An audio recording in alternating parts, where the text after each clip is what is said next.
I read the infamous 1 Corinthians 13 love passage, and as a mom, I stumbled across a passage that just really stuck out for what will become clear as obvious reasons.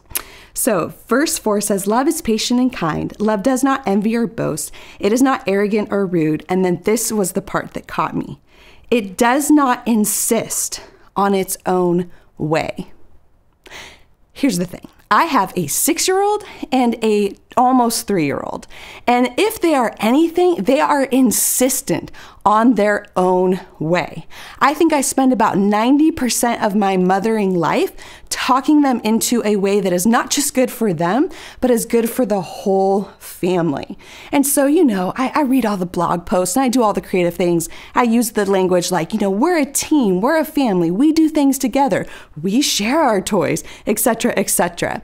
But there is something ingrained in their small human nature that just wants it their own way.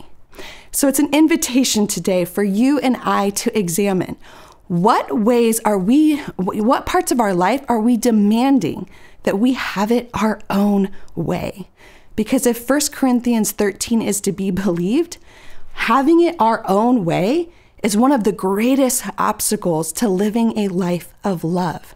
Because love does not insist on its own way. I want you to imagine a world in which Christians did not insist on their own way, that they didn't just look to their own interests, but also to the interests of others. That when they got up in the morning, their first thought was not, what do I need? And how can I make this a great day for me? But instead, they had such faithful trust in God to fulfill their needs. They were so integrated into the church, and the church was such a loving community that they just knew their needs were going to be met, that they had the privilege of waking up and saying, God, how can I be used by you as an instrument to meet other people's needs, to help them have it their way?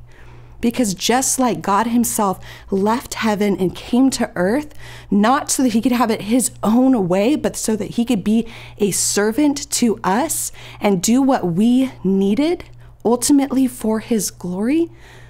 Man, can we follow Jesus's example?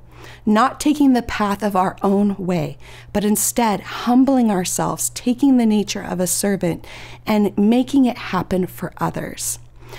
I know that I, as a mom, would love a day with my kids like that.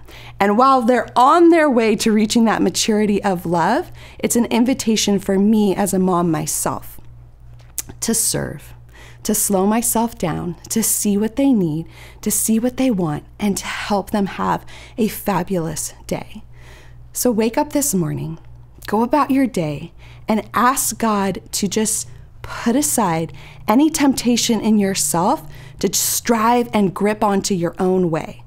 Let go of it, release it, and be open to the ways that God wants to use you to serve others and to help them to have an amazing day. I hope that encourages you today.